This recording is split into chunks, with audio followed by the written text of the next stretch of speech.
I won't waste your time. If you want to win 1v1 situations consistently, this is what actually matters.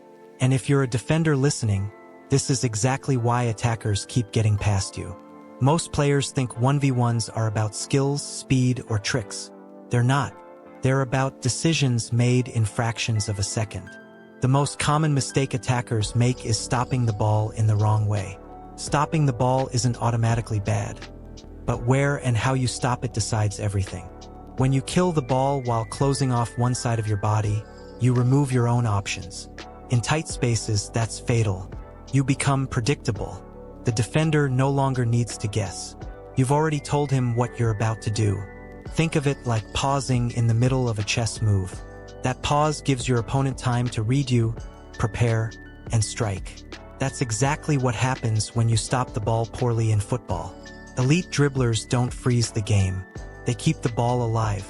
And when they do stop it, they do so in a balanced position, where both directions remain open. That balance is what makes body feints deadly. The defender commits, and the attacker is already gone. The second mistake is pre-planning. Stopping the ball, thinking about the move, and trying to execute a script. At high levels, that kills creativity. When you pre-plan, you lock yourself into decisions that don't match reality. You become slow, rigid, and predictable. There is no time to think in 1v1s. The best players don't calculate every move. They react. Instinct makes you unreadable. By the time you think, the defender has already decided. That's why elite players always seem one step ahead. They aren't guessing. They're responding to what's actually there. But instinct isn't magic. You can't just be told to trust it if it's weak. Think of instinct like a stat in a video game. You don't start maxed out. You build it, and there's a process. First, you choose only 3 moves that fit your position and your style. Most players make the mistake of trying to learn everything. They end up knowing many skills but mastering none. If you want to dominate 1v1s, you don't need 10 moves. You need 3 refined to the point where they're automatic. Different positions need different tools. The key is specialization. Second comes repetition. Real repetition, not casual practice. Thousands of clean reps. One move done over and over until it no longer requires thought. Start slow. No pressure. Perfect execution. Then add movement. Then speed. Until the move happens without effort. That's how skills turn into instinct. Third is free execution with intention. This means training without scripts. No planning. Full effort. Imagining real pressure.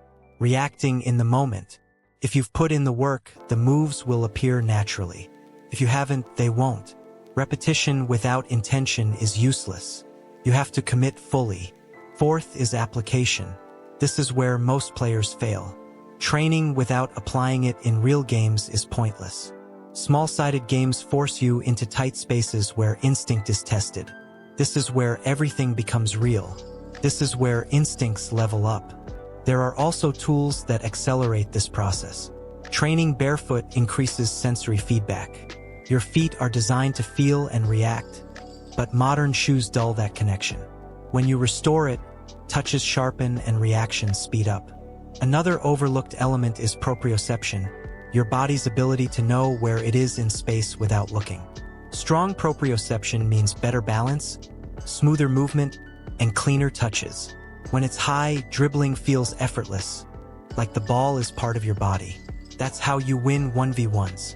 Not by knowing more skills, not by thinking harder, but by training smarter, building instinct, and trusting what you've earned under real pressure.